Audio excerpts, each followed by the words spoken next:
Hi there, fuck yeah, listeners. This is Robin coming to tell you that what you're listening to right now is a re-release from season 1. It is when we had our guest, Witch Wilde, and they taught us so much, blew my mind multiple times, and we hope that you will enjoy this re-release. We figured that since it is a kind of spookier time of season and the veil between this life and the next has grown thin, that it's a good time to start talking about some witchier, spiritual, spirit lover type things. So we hope you enjoy this episode. And also don't forget, if you're going to be in the Los Angeles area, October 19th, Sarah and I will be hosting a live podcast panel about queer sex worker activism, and it will be at Cruise at the Eagle on Santa Monica Boulevard. It will start at 4 p.m. So please come and see us live and in person. We have wonderful guests. We have Miss Barbie Q and also Vanessa Carlisle, who have both been on our podcast. And it is going to be fun and rambunctious and super cool. And there will also be plenty of visuals and people with booths and fun, super cool, super sexy queers all around you. Please come and join us and enjoy this throwback to season 1 with Witch Wilde. And feel how you can become this portal, this conduit between the earth energy and the star energy.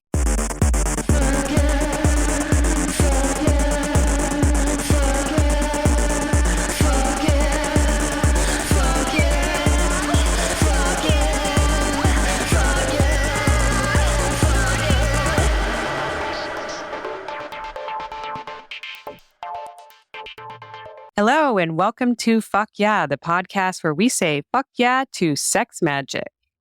I'm your co-host, Robin, and I'm here with my bright, shining star of a co-host, Sarah. How are you, Sarah? Oh, are you trying to butter me up? You're glowing. I feel like you're glowing. I'll take it. I haven't mentioned it on the podcast, but I have also been doing a very kind of cleansy time. I'm totally alcohol free. I'm sugar free. I'm doing all kinds of things from not quite the beginning of the year, but for a while now. And it does feel like I'm just at that turning point of like, oh, it's not feeling hard. Like I'm actually feeling it flow in my body. So thank you for noticing. Yeah, maybe that's the glow that I'm noticing. Yeah. Yeah. Yeah, it's showing. So do you have any fuck yes this week? I do. This is our last episode of season 1. Mm-hmm. And I have all kinds of feels about it. And so it is a fuck yeah for me on a couple different levels. I think one, that we are in the process of the damn thing. And I feel really proud about that. I feel like it totally plays into our topic today, which is about magic. And I think magic can't happen without action. And I think we've put this vision in, it's manifested. Yeah. We have put action behind it and we have done it. And I'm so proud and excited about that. I was thinking about that the other day it's 20 fucking episodes. Yeah. It's a lot of work to do it. And yes, it's entirely being funded by passion. Yes. Yeah. We put our heart and our muscle into it. Yeah. And I think we make a great podcast. I really enjoy it. And I think it sounds nice when I re-listen to it. And I agree with your fuck yeah. I can chime in with your fuck yeah and be like, you can concur. I'm happy for us. I concur. Yes. Yeah. No, I think we make a really good team. I love the podcast as well. I haven't maybe once I've had a cringy moment and that's it, and I feel really good about it. And I also, at the same time, in like that balance harmony principle, I'm glad we're going to be taking a break.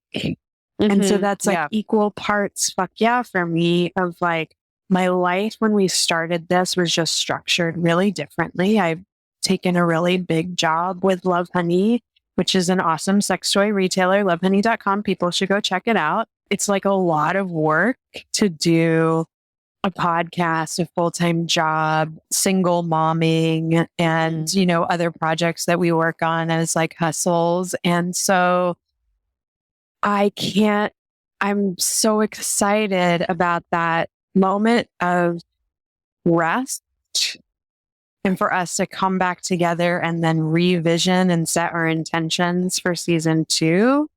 Yeah. And like that whole part of the process being just as valuable as the like production mode period of time. Yes. Yeah. So I'm so excited we do it. And I'm so excited to take a break from it. And I'm so excited that we're going to come back and do it again. Yeah. We're just doing the thing. Yeah. Oh, I did want to mention something before we get into it too much. Yeah. In the last episode, in my poem that I had read, my spoken word, I had said, there was a line that was, I have got so much clit, I don't need no balls. And you really liked that line, and I did too. And I was like, wow, did I really come up with that? And then as the week went on, I realized, no, that's from a song. I was really into L7, still love L7. I don't want to take credit for that. I changed it slightly to make it possessive, but that line is the last line in Fast and Frightening, which is all about a, hard ass, cool woman. And that's the last line. She's got so much clit, she don't need no balls. And it is an awesome, I re-listened to it. It's an awesome fucking song. It's so hard. They were so rough, and I really appreciated that about them. And I think a lot of my persona at that time came from idolizing them, and particularly Donita Sparks. So I just want to give a shout out to L7, my riot girl, hard feminist roots. I love them. I don't want to take credit for that wonderful line. It should all go to them. Fast and Frightening. Fuck yeah, to L7. I just recently got tickets to the band that was that for me. It wasn't quite my teen years. I wasn't cool enough yet, but by college, I got way cooler in my music taste and would see La Tigra live all the time in Portland. And I am fucking going to La Tigra this summer, and I'm so excited. I can't wait. Oh my God. I want to go to La Tigra. Where are they playing? They're playing at the Greek. And all over the world, y'all. There's still tickets in many locations. Go get your La Tigra tickets. Speaking of powerful feminists, our guest today, I cannot fucking wait. Witch Wilde, our favorite witch. Yeah. And we're going to be talking about sex magic, which is something that I have only ever so slightly touched on. And so I have so many questions. Yes. And I had a very magical experience with them and Max. So we're going to talk a little bit about that also. Ooh, I can't wait to hear. Okay, let's get into it. We're really excited to get witchy with you. Oh, good. We have a few questions that we ask everybody at the top, though. So I'm just going to throw a couple your way. What is the last picture on your phone? The last picture on my phone was from last night from Imbolc, the ceremony. I want to hear about this. I just heard what Imbolc is. Sarah already knew, but could you describe what that is? Yeah, just briefly. It's the midpoint between solstice and equinox. There are lots of cultures that celebrate this midpoint. And it is the igniting of the seed. It's really the first inklings of spring. So the first babies are being born and the seed is starting to go, it's time to grow. So it's often associated with desire because after the long winter's lull, beginning of mating season, if you will. You know about this, Sarah?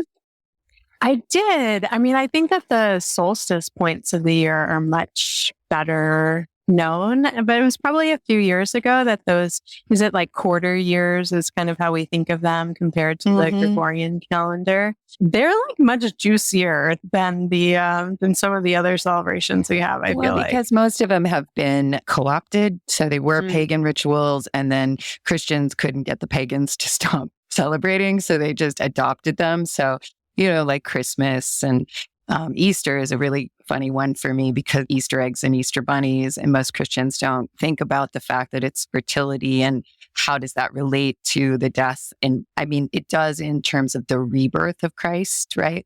And Christ energy, but the Easter eggs and the bunnies are very clearly fertility. Right. And that is spring equinox or Astara. What's the last podcast you listened to? The last podcast. Oh, I listened to Jessica Lanyadoo, Ghost of a Podcast. She's my favorite astrologer. And so I listen to her weekly. Oh, I love it. She's so sassy. I love her. I know. And so grounded, the triple Capricorn that she is. Pragmatic woo. I love a bit of pragmatic woo. Yeah. Who was your first celebrity crush? I think it was Farrah Fawcett. I love that. My parents bought me a t-shirt of her with her nipples sticking out, like from the 70s. Like, so I had this little kid t-shirt with their Farrah Fawcett with like her nipples poking out. It's a very iconic image of her. Yeah. I would love to see you in that t-shirt. Me too. Like, what was it about Farrah Fawcett?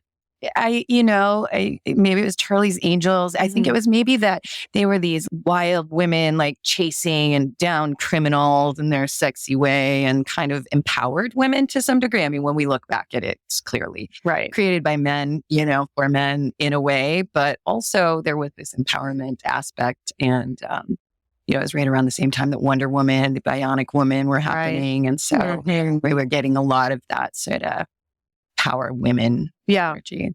Yeah, I love that. What was your first mode of masturbation? I actually didn't touch myself for many years, kind of growing up Christian. I mean, wasn't devout or anything, but just with the idea. But when I was in 6th grade, we found a porn novel. And I remember like squeezing my cooch over it and till it started fluttering. So that would probably have been my first masturbatory experience. Wow. So just flexing. And it would just sort of flutter. And I remember as a little kid waking up in the morning and sometimes I'd have a little fluttering down there. Yeah. So... yeah. And who was the we? You said we found a porn novel. Yeah. And where did you find it? Do you remember what it was about? I don't remember the content. My best friend, actually, it was her birthday yesterday and she passed away a few years ago. So it's nice to think of her right now. There was a hotel somewhere near and they had a vending machine that sold random things. And one of the random things that they sold in the vending machine, now it's the 70s, right? So there's no video, were these porn novellas and they were raunchy, super raunchy. Like I got a pretty deep indoctrination because nobody ever told me about sex. I learned about sex from Judy Blume and these porn novels. Wow. So thankfully there was a balance there because at least Judy Blume's were a little more educated. Yeah. I wish there were still these vending machines around, right? I want to go get myself some of these porn novels. I spent my summers with my grandmother and she was an avid romance novel reader and reading the romance novels in my preteen years was really fun and felt very naughty. So Max and I had the great honor of you guiding us in a Sex Magix ceremony. And we did a lot of prep for that I really enjoyed. You had me make some sigils specifically for the practice. And then we met up at our good friend's dungeon. And gosh, I was doing ecstasy. So it's hard for me to remember certain things. I'm sure you remember it much more crisply than I do, but you guided us through. I remember we were sitting back to back on this wonderful bench that you brought. And I believe you tied us up when we were like that. And you did this kind of embodiment, verbal guidance of I remember we were bringing up the energy from the core of the earth and then shooting it up through our bodies and into the heavens. You're going to be better at doing it. I'm realizing how little I remember. I mean, I remember the feeling was so bonding. It was like a really wonderful bonding experience. And then it just led into this kind of really fluid, loose, kind of wet, juicy sexual experience. And then as soon as we were at high juicy, you were like, okay, bye. Thank you. I enjoyed. Oh, you closed out the ceremony and then you left us to our own devices. And it was really magical. Can you kind of guide through what that was? Because I'm really not You're doing such a great job. No, that's okay. Well, the first experience that you talked about is what we call in witchcraft grounding and centering. Mm-hmm. So it's really like creating the channel between the earth and the cosmos, right? So you ground down into the core of the earth and you bring that earth energy up, and then you channel that through your heart and through your energy portals. I use energy portals rather than the word chakra. Mm-hmm. So you channel it through your energy portals and then out into the stars, and then you bring star energy. And as we say, you remind yourself that you're a channel between the earth and the cosmos. So that was the opening. And then generally after that is an intention setting. And I know that you created an intention. That's right. Because that's a really important part of sex magic work, right? Like, where are we bringing this energy? And you were really channeling it into your family. Right. You wanted to just really bring that energy towards, harmony and prosperity in your family and health and all of those things, which was beautiful. Yeah. And then circle casting happens, creating sacred space. And that's one of the key components. And we can talk about the many ways that sacred space, but because I'm a witch, I am very formal about it. So I call the corners and the above and the below, and really call on those energies of the elements and the directions. And then, I put you on the bench and I bonded you back to back. And then we went through the energy portals. I believe that we did the sounds, which are tantric sounds of, lam, vam, yes, yum, hum, and om. And, it's a way of, again, getting energy moving. And I think that we also had you sort of imagine that they were blending, where these energies are harmonizing between the two of you. And then, I think we went to the sigil, and you actually painted the sigils on each other. Right. And then it got a little randy. Randy. It's all coming back to me now. In a way, I feel like the reason I'm having difficulty describing it, I mean, partly there was like some other things involved, but it was almost like a lot of a subspace feeling. And you also do doming. I think there's this combination, or one informing the other in that kind of situation. Like, it was really an orchestrated event that got me, and I think Max also, into a trance-like state. That's what I was going to say. At best, it's a trance-inducing state, right? Because then we are open and we are more in our body and more less thinking, less pragmatic, and more in that liminal space, for sure. Yes. And that's the great thing about having a guide, right? Is that you get to kind of let go into that and trust that I'm going to take you someplace, or someone's going to take you someplace. Yeah. And you very delicately dropped us off in this very, I don't know how to describe it. It's almost like velvet, like a very soft, cushy kind of, I don't know, vaginal type space. For people who don't know this might be some folks' first introduction to sex magic. How is it different from any other magic that someone might practice or engage with? Well, there's certainly magic is magic, right? It's creating energy to send towards intentions, manifestations into yourself. Somehow directing energy. The difference would be just using your orgasmic energy, your power of your sexual energy, which is incredibly powerful, which is why most religions want to shame us about it, because it is the path to sovereignty and vitality, prosperity, feelings of well-being, self-empowerment. And when people are empowered and sovereign, they're very hard to rule. Yeah. So sex magic is that. It's using the elements of magic and then combining them with orgasmic energy. And it's seen as an alchemical manifestation, right? So two energies coming together, and that can be, partners, or it could be you and a spirit lover, you and some other energy entity that you call in, and a third entity is made, right? So we would think of that traditionally as being a child, but that child can be your project or your intention or your health or your healing or things like that. So, an incredible amount of energy is created when we're having orgasm and in the process of that. And we usually just kind of let it dissipate, right? We're like, oh, that feels good, and just sort of sit in the pleasure of it. But I actually think that sometimes, particularly I think with women or people that have a different kind of inner orgasmic experience, that sometimes when we are over, even though it was delicious and pleasurable and we maybe had orgasm, there's always a little bit of like, is there something else there? Like there's a little hint, at least for me, there was, there was this like, feel like there's something more that we're not getting. And then, over the years of study of different spiritualities and sexual techniques and technologies, I started discovering that something more for me, and that love and pleasure are not enough for me all of the time, that I need to go to a whole other dimension, right? And access other energies and use this as sort of my orgasmic spaceship or something. Wow.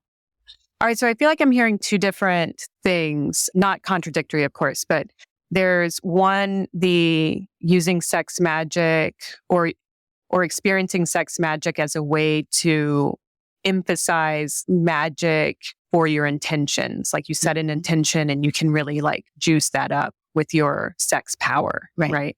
And then there's also this idea of using sex magic, putting you into a different kind of plane of existence. Right. Yeah. Like a shamanic kind of thing. Right. Like more of a shamanic experience. And they can kind of go together, right? Or they could be separate experiences depending on what your intention is. Right. And do you think of it as serving the purpose of healing, or for you, does it just have value just in and of itself, that like total up-leveling of your pleasure experience being the objective? It's different depending on maybe what moon cycle or what time of year or what's going on with me or my level of energy, and just, or if I have a project that I want to send something to, or there's a social justice issue or anything, and sometimes it's channeling it into my heart or channeling it into my power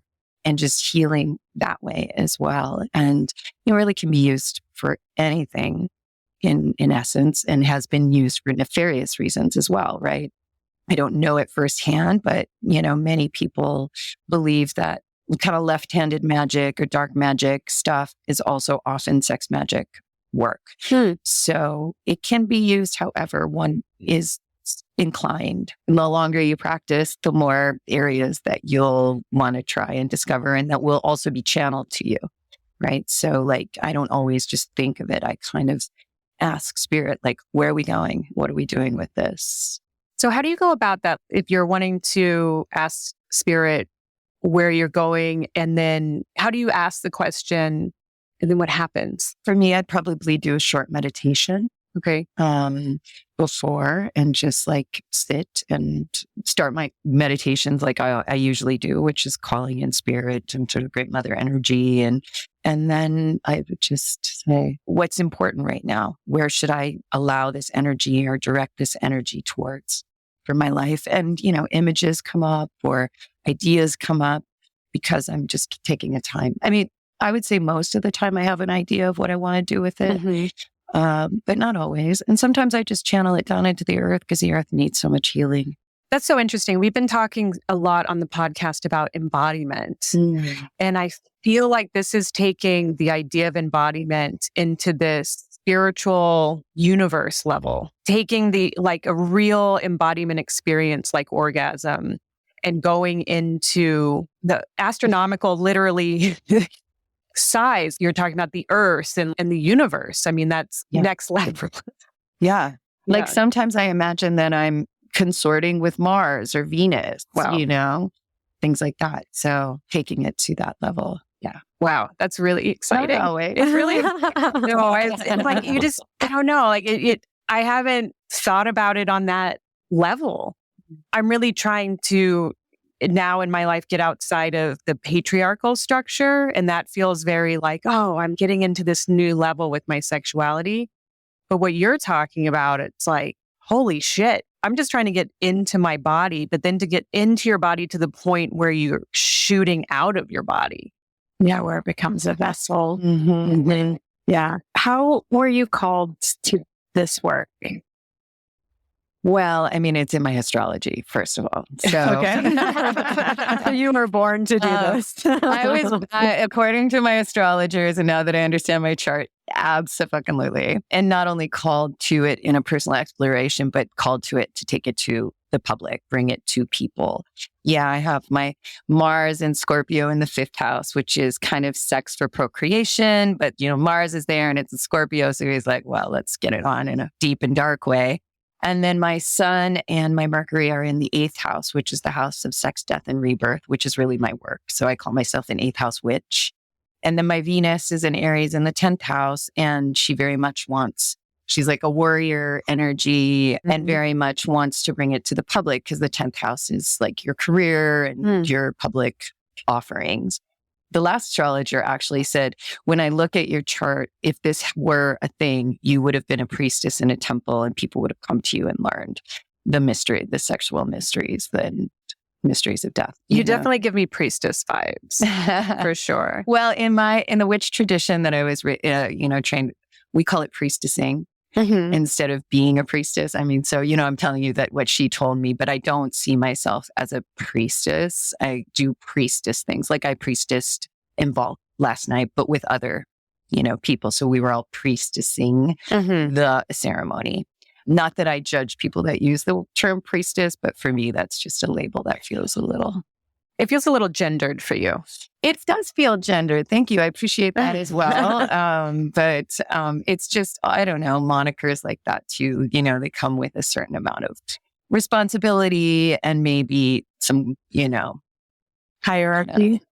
Yeah, maybe something like that, right? I'm not really looking to do that. I really want to be a leader amongst leaders. I want to be an egalitarian situation. So I also have always thought of magic as being sort of the alchemy of intention, the container that you create, and also action. Absolutely. If you're going to create a magical container, you have to be prepared to act upon the changes that are going to come out of that experience in that container. And so priestessing to me also as a verb, it's very it's an action that you take rather than like a title that you hold.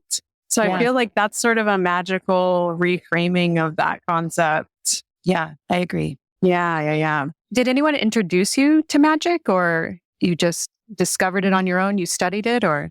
Yeah, I mean, I've just always been kind of a spiritual seeker. And, in my early 20s, I got into sort of Taoism and that sort of, Eastern. And that's really Taoism was one of the first places that introduced me to magical I don't know if the book that I read wasn't really magical, but it was more sexual practices and techniques and ways to heighten your orgasm and in turn create vitality and longevity.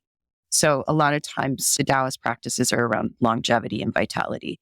They believe that your sexual energy is your jing and it's very heavy and dense. And through the cultivation of the sexual energy, the jing, it becomes qi, which we often know, like the energy of the vitality of the body.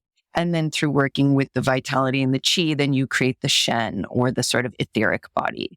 And so if the jing is getting all stuck and stagnant, which most of us know, right? I mean, if you're not cultivating some sexual energy, and that could just be in creativity, right? It doesn't always have to be sex or an erotic practice.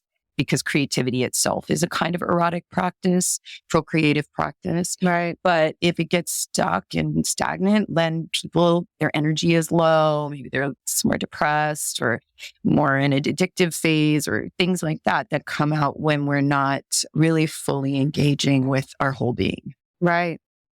Right. So what would you suggest to somebody who's new to this? Like, what would be a good introductory practice to get into sex magic? I mean, I guess on the most basic level, it would just be breath and movement, really breathing deeply. Like the 3 things in Tantra will say the 3 things that move energy are breath, sound, and movement. So there's a lot of and like sound with that, and then moving your body, tucking and untucking your pelvis in sort of an erotic gesture, fucking types of movements, right? But also in doing that, you're moving the spinal fluids up and down. You're getting all of your energy flowing. That's pretty much where I started. I took a Tantra class with Barbara Carellas, who's an incredible teacher. I brought her book as one of my sources. And, she teaches a lot of that. She calls it fire breath orgasm.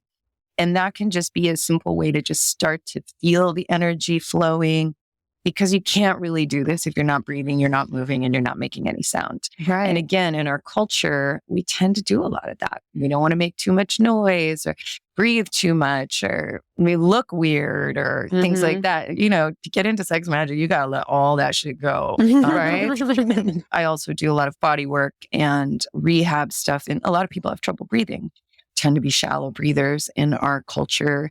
We breathe from our lungs. We hardly use our diaphragm. And we definitely, the majority, are not breathing down into the pelvic floor. Right. So even just feeling your breath in your pelvic floor in and out, and feeling like the ability to expand and contract this pelvic floor can be a very deep and meditative and trance-like experience. Yeah. That could be a real simple way to start. Light a candle. That's where I would probably take the beginner.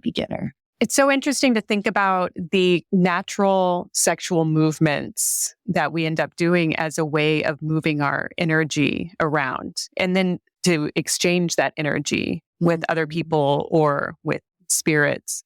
Like when you're doing sex magic on your own, is it necessary? Can you just make that kind of conduit with your own body, or is you have to bring in another spirit level to it? I mean, certainly you could just do it on your own, but most of us need a place to put our mind. That's not just necessarily on the breath all the time, be it a fantasy. For me, it used to be more fantasy oriented. And then over time in the sex, these spirit lovers have arrived, and I didn't make them up because they wouldn't look like they do, you know? And they sort of morph and change, but they feel very real. I guess one could do this just on their own in a way that they don't bring in other energies, but then it's probably not as magical, because it is this sort of alchemical marriage thing that really is what ignites the magical aspects. So in consorting with your spirit lover in a solo practice, the two of you, or three or however many are there, right, are then coming together to create that third entity. Can you tell us about one of your spirit lovers? Yeah, no. No? So I thought about that. No, because it's, you know, some things need to stay sacred. Yeah. And secret is akin to sacred. Yeah. Yeah. And it may sound silly to someone else. And in that way, it kind of takes some of the energy away from it. No, I respect that completely. Yeah. And also, it could look very different for anybody, you know? But I do believe I have two main ones. I believe one is like a star energy, and I think one is an earth energy or fae energy. So I can say that. You're blowing my mind. Is there a particular practice that you engage in regularly that's a favorite for you? I have a lot of practices, you know, around my health and well-being. Are you talking specifically about sex? Yeah. Over the last 3 years, I have only had one physical human encounter. Prior to that, I've had more sex than most people, for sure. And I've taken this little break, both consciously and unconsciously. It was part pandemic and where I am at in my life and my perimenopausal, to be menopausal any moment. So it feels like a kind of time, a little cocooning time for me. So in this time, my practice has been relatively similar in that I do it in a magical way. Even if it's a little quickie, I still will cast a circle, even if it's just a basic thank you to the directions, 3-minute kind of thing, accessing that energy. And I've done it long enough, I can conjure it quite quickly. But I always cast a circle. Even if I'm not, you know, have some great intention, I'm doing it in sacred space. And I'm reminding myself that this is sacred, that sexuality is sacred and not profane, as we've been taught so much in our culture. I mean, it might have its profane moments, right? But even those can be sacred. In BDSM, we do that all the time. Something that looks quite profane in a sacred context is sort of the sacred profane, if you will. Right. Yeah. It always involves breath, energy work, a lot of visualization of energy moving through my body, through the portals, activating the portals, using sound. I do a lot of toning and long sounds. I do a lot of connecting my clit to my pineal gland. So a lot of trying to help decalcify the pineal gland, but also activate the pineal. And for people that are not familiar with the pineal gland, it's a tiny gland that they often call the God gland, whereas where DMT comes from. But it's also controls our circadian rhythms. And it looks like a little tiny pine cone. And you know how you see Buddhas with the little tiny pine cones on their head, where they kind of stick out. They almost look like little braided things. So that's believed to be pineal glands. Where is this located? Is it in the brain? It's your third eye. Essentially. Really? It's in the frontal cortex? Or it's deeper in the brain? Or? It's a little deeper in the brain. And all the energy portals or chakras are all associated with the endocrine system. Okay. So the crown chakra or crown portal is associated with the pineal gland. So it's kind of like ultimate God vibration energy. Wow. Something that came to mind when you were mentioning that continuing to create sacred space, it makes me think a little bit about this really common issue that people run into in long-term relationships where they're like, oh, it's not really sacred anymore. Like it's not, we're not connecting. It becomes this really sort of rote activity. And it actually makes me wonder if it's somewhat connected to the fact that early when you're connecting with someone with new energy, it's almost ritualistic in the sense that you're really making, you're creating that intentional space, casting a circle of sorts. And then over time, it just becomes this kind of quotidian kind of endeavor rather than having the same sort of intention behind it. So I love this idea of really thinking about ways that you can create sacred space around all of your sexual practices. And in that way, they sort of become sex magic. Yeah. I mean, even as simple as lighting candles, which is very common, right? For people to light candles when they're going to have a sexual experience. And I think that happens less and less, especially if you're living together. It becomes domestic, which has its own issues, with books and people like Esther Perel, who talks about mating in captivity. It's like a lot of times people are just laying in bed and they're like, well, should we do it? Right. And not taking even a moment to light a candle or turn on a beautiful light or put something sexy on. And these are all these small rituals that we do much more, like you said, in the courtship phase. They're coming over, you're going to have sex, you shave, you powder, whatever, like the sex oils on the, and those are really great rituals, but we rarely attribute them with sacred or magic. We attribute them with passion or love or pleasure, but the magic aspect, if it's there, it's very unconscious. And if you have a deep connection with somebody, you might have those kind of portal opening moments where you're like, whoa, where did we go just now? I think that can kind of awaken that possibility in people when they've had those kinds of experiences, which I don't know that everybody has. Particularly, it's a heterosexual, heteronormative situation. Because again, sex magic has been in an ancient way, when we're thinking about Sumeria or Babylon, Inanna and Ishtar, the magical and sexual and erotic realms would have been in the hands of women, right? Or maybe trans people or queer people, right?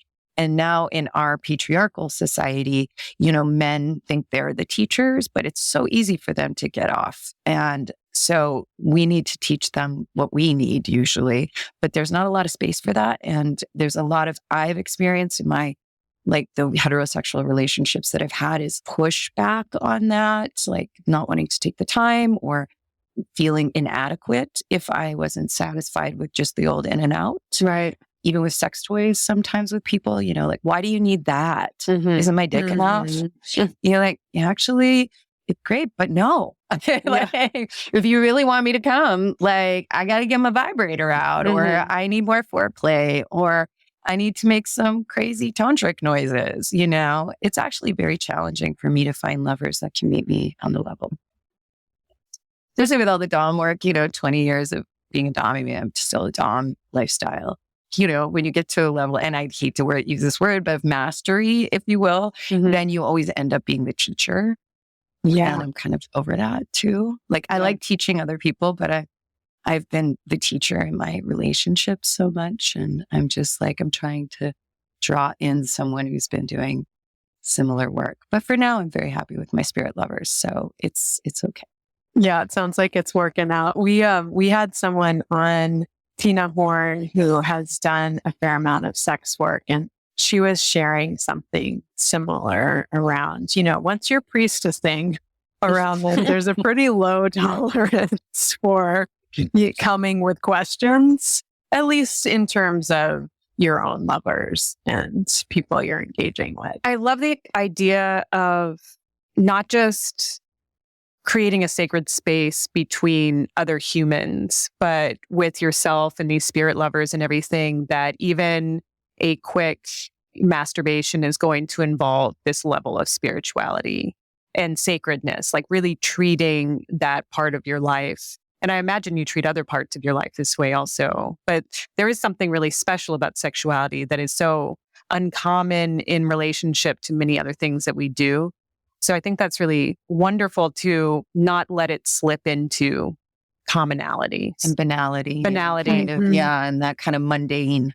Mundane, that's kind of the sacred and the mundane. And that's why we create sacred space so that we take ourselves out. And that's why, costumes or lighting or all of these things take us out of the mundane into a more fantasy or spiritual or sacred realm. Would you be willing to take us out of the mundane right now a little bit? Like, could we do a little ritual? I mean, we don't have to get saucy with each other, but is there anything we could do? I think we could do a little something. Let's see what comes up. Okay. All right.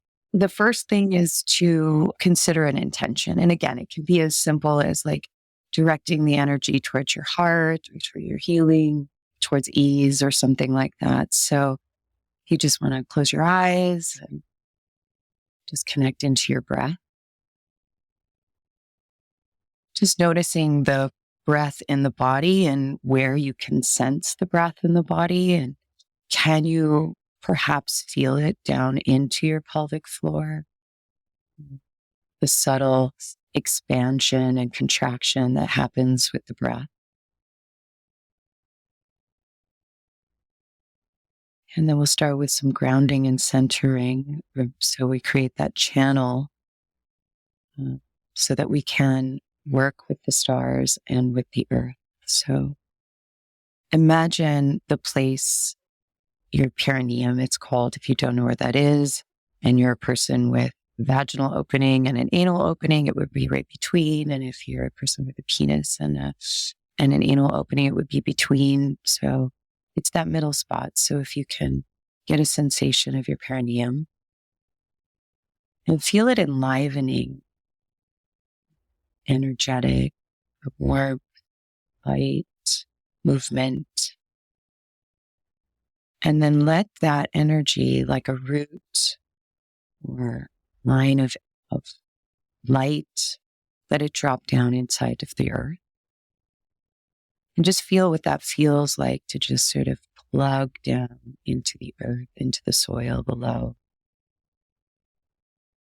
And let that energy continue deeper as you go down, imagining the mycelium, the richness, sand, rock, bone, crystals. And just keep letting that energy continue down deeper and deeper.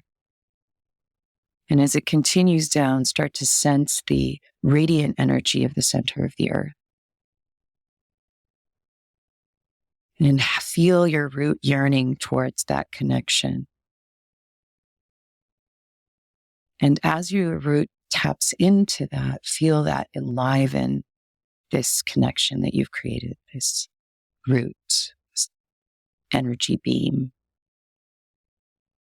And take a moment to let go of anything, right? So negativity, limiting beliefs, old stories about your sexuality and who you are in that way, patriarchal ideas.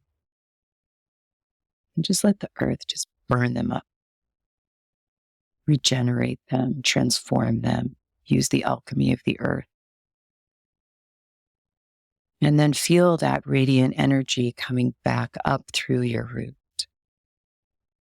up those spaces of rock, of sand, of rich earth.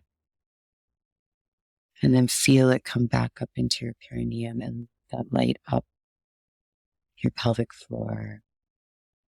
Let it light up your sex organs, your genitals.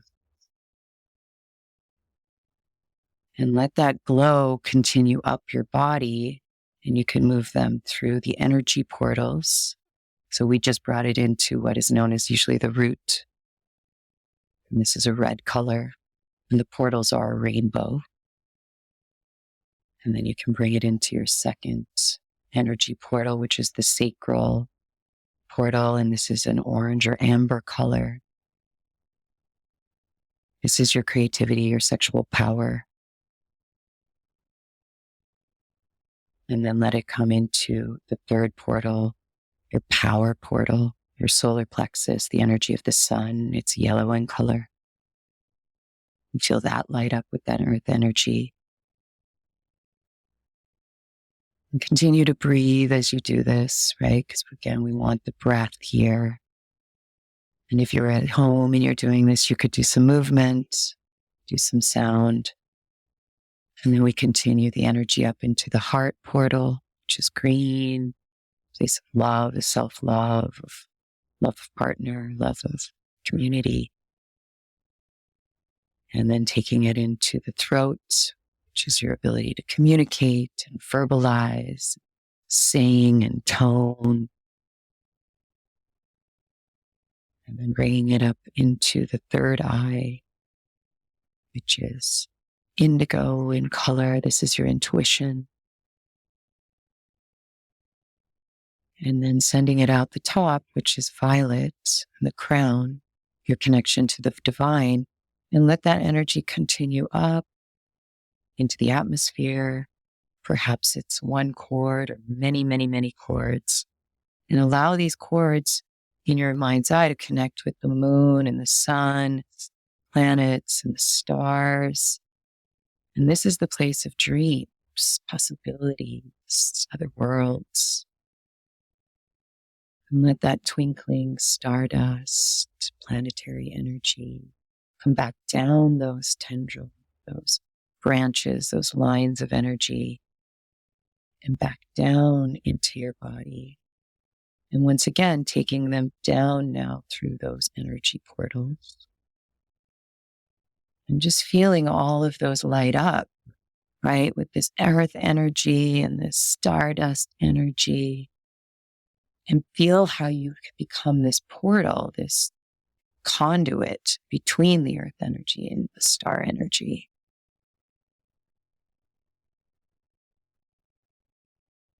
And then that practice can then be taken so you can do that while you're touching yourself, right? Gently. And as you know, you move up or you move down, you can increase that energy.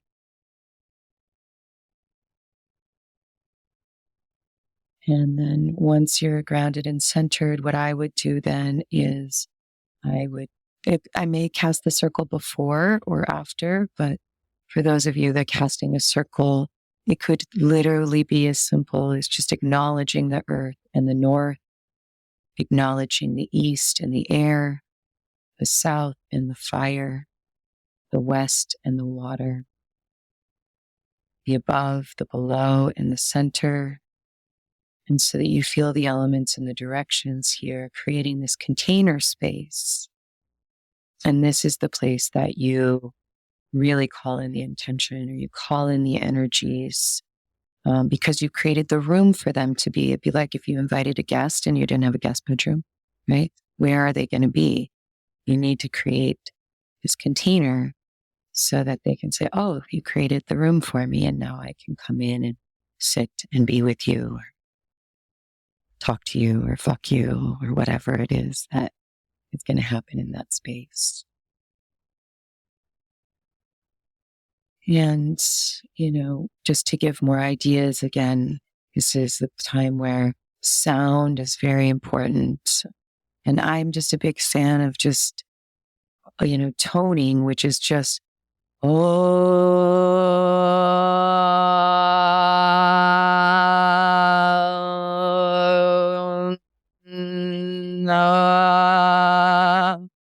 just letting that sound move through my body and again, create more energy. And then I usually do that very loudly when I'm coming and really, again, try to feel that vibrating of all of the endocrine glands and portals. Yeah. And then when I come, I try to really keep the intention in my body, in my heart, in my mind, or shoot it out the top of my head, or shoot it down into the earth, or put it back into myself. And then kind of revel in that. Because again, a lot of times we come and we start cleaning up or something. And you just feel that and being in a place of gratitude around it, gratitude for the experience and for the magic that's happening. And then closing the circle, which is again going counterclockwise. So I start in the north, which would be the north and the earth, the west and the water, the south and the fire, the east and the air, the above and the below. Wow. No, It's just places again.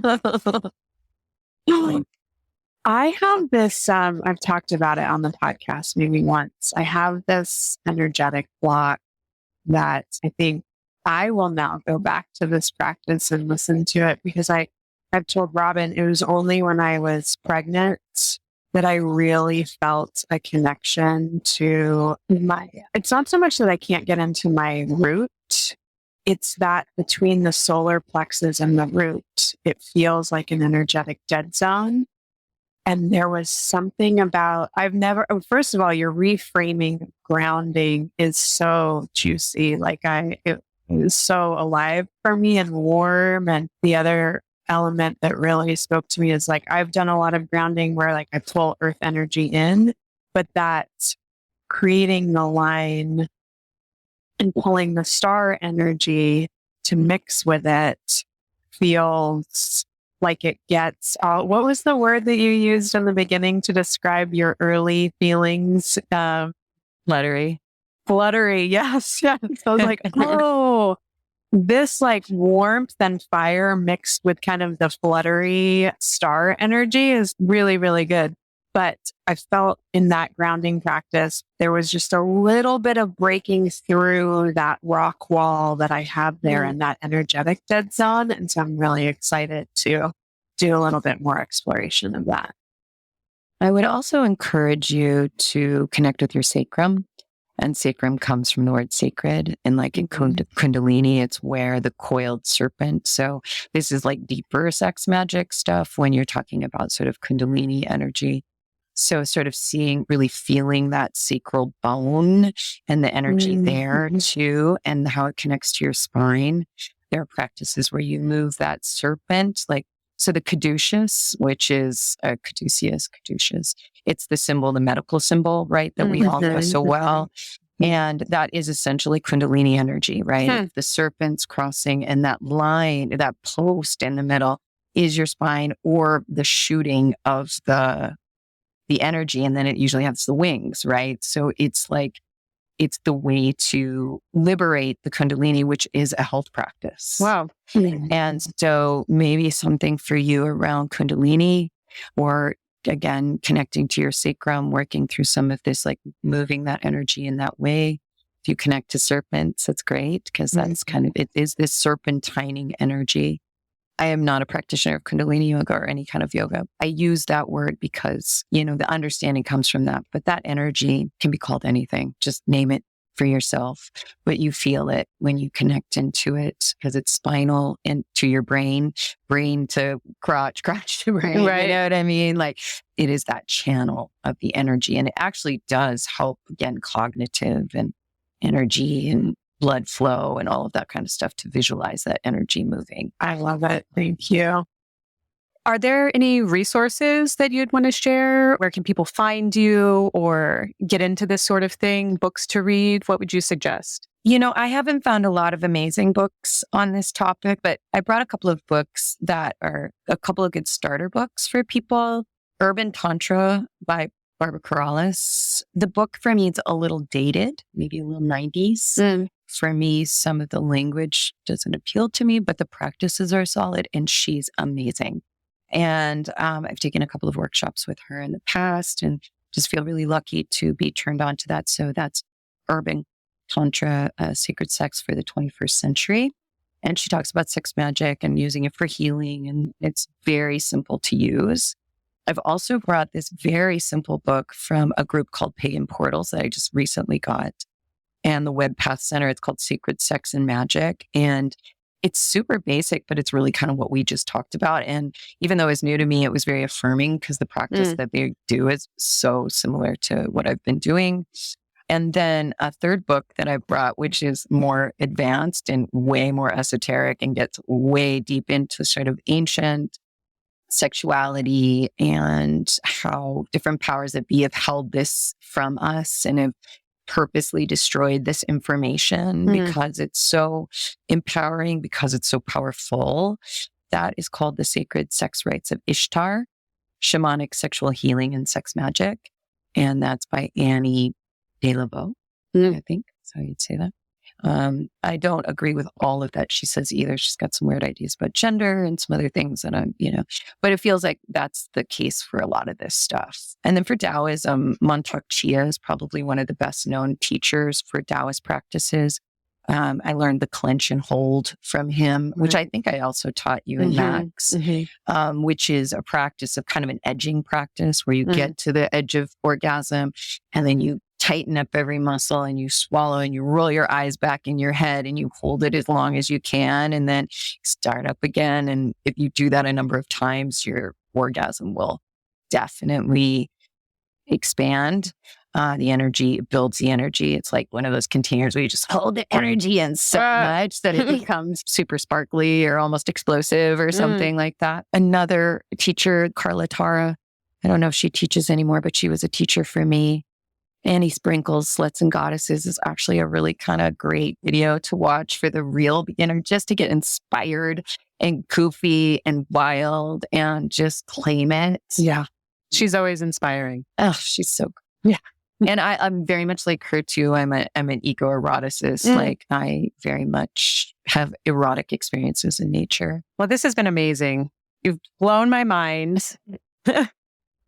I have a lot of research to do now and time to spend with myself and the earth. Find some spirit. What did you call them? Just your Spirit lovers. spirit lovers. Your spirit lovers. Yeah, you got to go meet them. I'm interested. And they may not come in as a persona. It might just be a feeling or a sensation too. Like it might be an animal. It might be, there's so many ways that can show up for different people.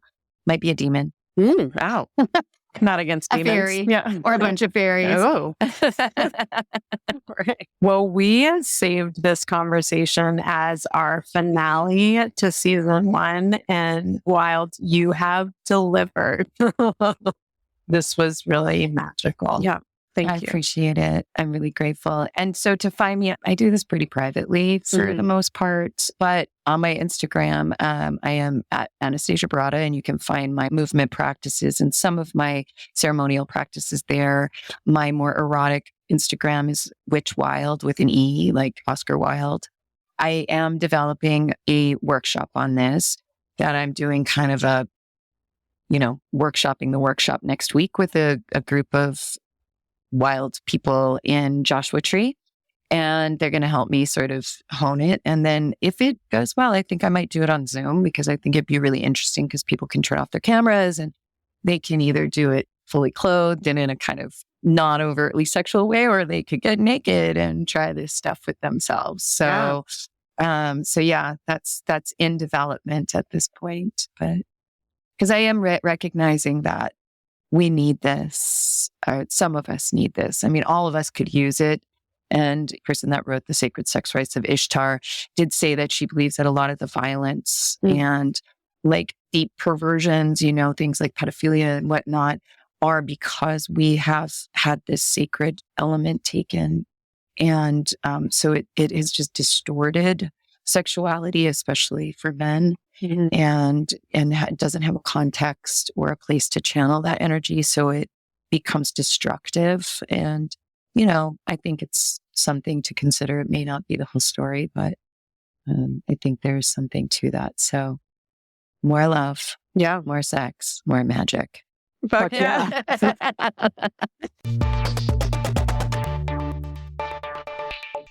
Okay, so my mind has been thoroughly blown out the top of my head and into the universe, and then the stars are raining back down into it. And I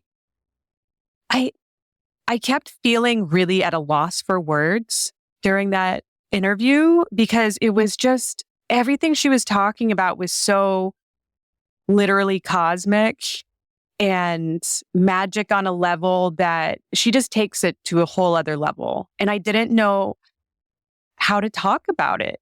I was stumbling and stuttering at times, just being like, that's amazing. I just kept saying like, wow, and fantastic. And that's incredible, because it's so next level, literally, from what I've even considered. Yeah, she did not disappoint. I mean, I have all the star energy still tingling and flowing through my body. It feels so good. I'm definitely going to return to that practice that she shared with us. And what a generous gift to give us and the listeners. Thank you so much. Okay, I have a few things, takeaways. One was I found a lot of what she shared to be really affirming. There were some concepts that were really new to me, like the level at which she practices is, like you're saying, so cosmic.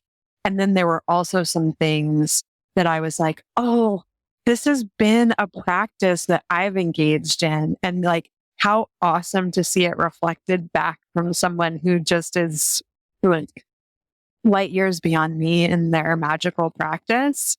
And that felt really like heartwarming to be like, I know that I like these things that I've developed and have been called to do are really effective for me, but it's not necessarily something that someone who is actively priestessing is, saying like, no, this is a really valid practice. And I appreciated that a lot. Charity? Yeah, I mean, well, one of the last things she described was I think, Taoist process of bringing in as much breath as you can into your body and really holding it there. There's ways to do this that I've seen for edging, but for me, I'm so naturally drawn in sex to bring in breath and bring in breath and bring in breath. Like my body just wants to be oxygenated. And when I can like create that container where then I seal it in and just like really go inward and release it out with vocalization and then bring it back in and hold it tight. It does this thing to my orgasm where it just really explodes it through, like I can feel everything so much more intensely. And it feels like it gives me this mastery of my orgasm. Wow. I can have this orgasm at any time, and I'm choosing to really manipulate it and play with it so that when like I finally experience it, it's everything I want it to be. Holy shit. So that's just kind of like a thing that's developed over time. And particularly, I'd say through my sex with Andrea, that I do that more and more. There was something else that she was describing, which is, I can't remember if she was talking about it as a tantric technique, but thinking about using like the sexual energy in your body, sound, breath, and movement. I was like, oh yeah, that's totally my trifecta right there. And then with the movement piece, I was thinking about how for me, if I need to build arousal and I undulate, so like I start, and maybe it's the like snake serpentine energy that she's talking about. Maybe I need to start connecting it to that a little bit more, maybe in some other areas of my life to deal with this blockage that I have. But I'll create almost like a serpentine, like thrusting. If I am having a hard time getting connected into my body, that's something that really builds heat. The way that practice started for me is because I was doing some research on arousal, and actually there is a physiological connection between hip thrusts.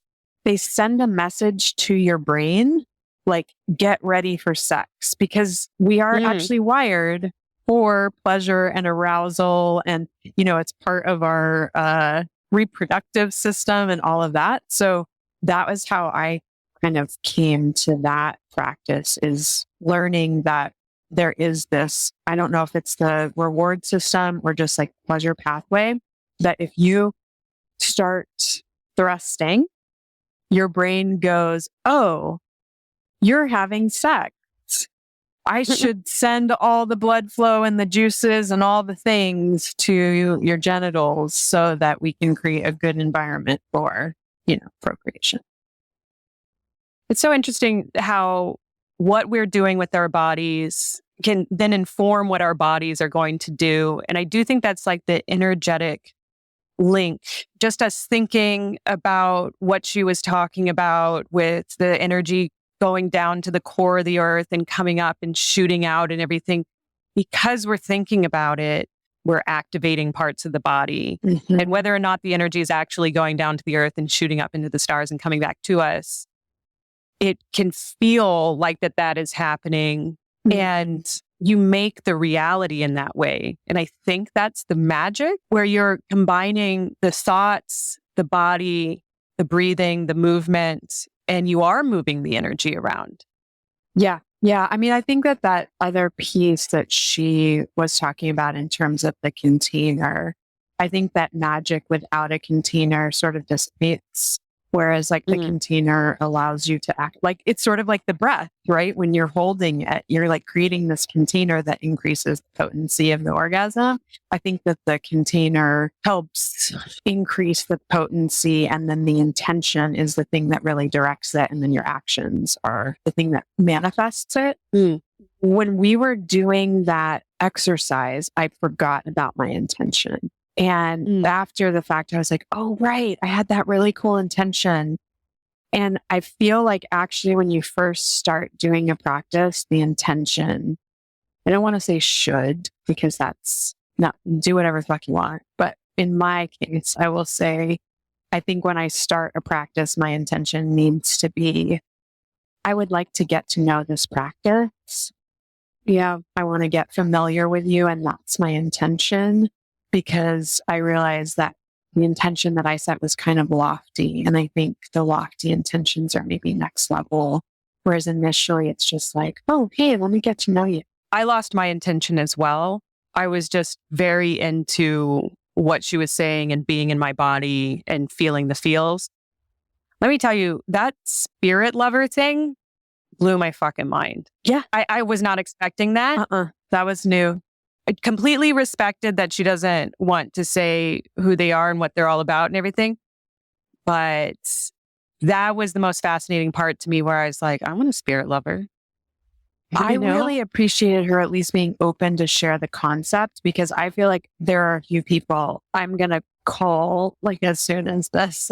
I'm going to text them actually, because I don't call people, but to be like, you have to listen to this, because I think that this is going to be really good for you. Because I was like, oh, wow, that really takes the practice of solo play, of staying really connected to the sexual energy in the cosmos, and not having to tie your sexuality to a partner. Like that just takes that whole concept to a or whole even new level. humans. Yeah.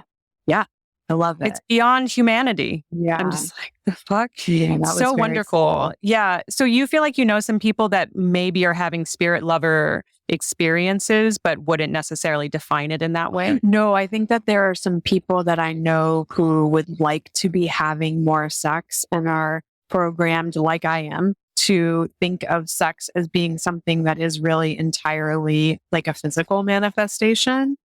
And that opening up this concept of engaging with the other energy as not necessarily having to be in this world, that might really expand their sexual practices. It really keys into this idea of living in abundance also, of there is all of this stuff you can access spiritually, sexually, all of it is right there if you frame it in that way. Mm-hmm. Yeah. I suppose. Yeah. Yeah. There was one concept that she raised, which came up in your ritual that you and Max did with Wild, sigils. Mm-hmm. Yeah. Do you want to say what the sigil was? And because I don't know that everyone's going to know what a sigil is. I didn't know that much about it. You'd made a video about sigils that was the first time I had ever heard them. But she brought these runes that I think were supposed to be Nordic in origin. Mm-hmm. So it's these different shapes that have different kinds of meaning to them. So I selected the runes that I felt were closest to my intention. And then each shape I combined into its own new shape. And that was the sigil. It's like a semi-geometric line drawing that we ended up painting on each other in the sex magic ritual. And I kept it on for a while. I was like, I don't want it. I mean, we didn't paint it. It was markers. So it didn't necessarily wash off that easily. And it was nice to have that marking. No, that's cool. I like that she used runes. I've learned about sigils using letters. So you write an intention. You can write a whole sentence. You can write a few words, really as much as you can pare it down. So it's really focused to as few words as possible. Mm-hmm. And then you remove the vowels. You remove any of the repeating consonants and you're left with a few consonants. And then you configure those consonants into a shape. That's interesting. And now that symbol has the potency of your intention. I like that. And you can like meditate on it while you're masturbating. You can put it on your bedside table. You can put it on an altar, like whatever ways that you practice magic, but basically that it's then the container of your intention. I love it. It's a visual representation of your intention. You're not reading a language you learned after you'd already been on the earth for 6 years. You created a symbolic intention that you can just visually access. Yeah. And I think the idea around it is that it gets into your subconscious.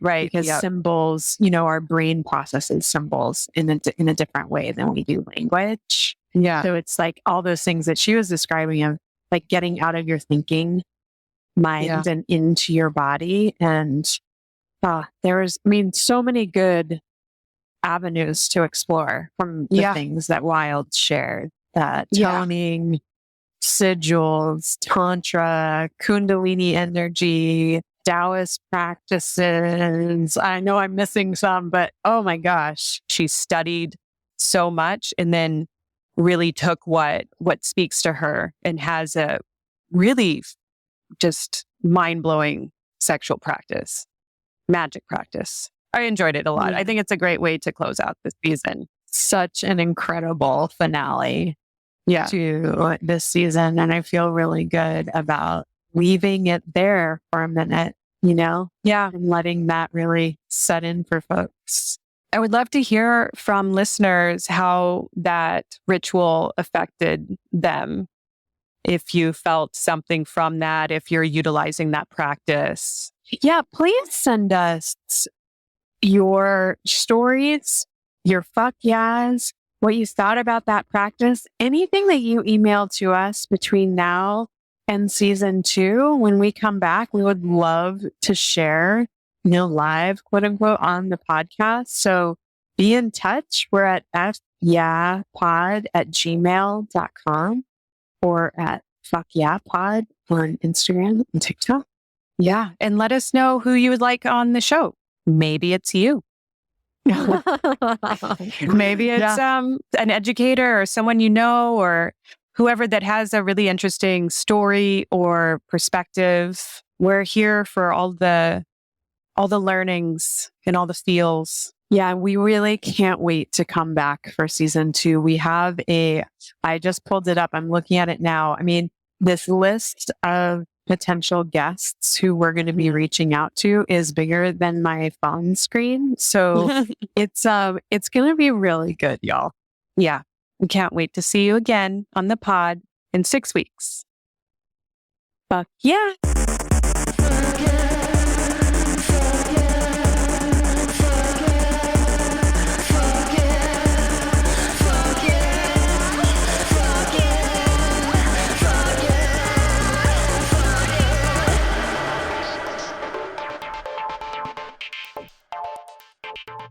Knocking them out of the park. Fuck Yeah podcast is produced and hosted by me, Sarah Tom Chesson, and Robin Jennings. Theme music is produced and performed by She, Her, Sir. You can find out more about what we're up to at fuckyeahpod.com or reach out directly at fyeahpod@gmail.com. If you're enjoying the pod, give us a hand, rate, review, subscribe, wherever you listen, and make sure to share it with a few friends. Thanks so much for tuning in.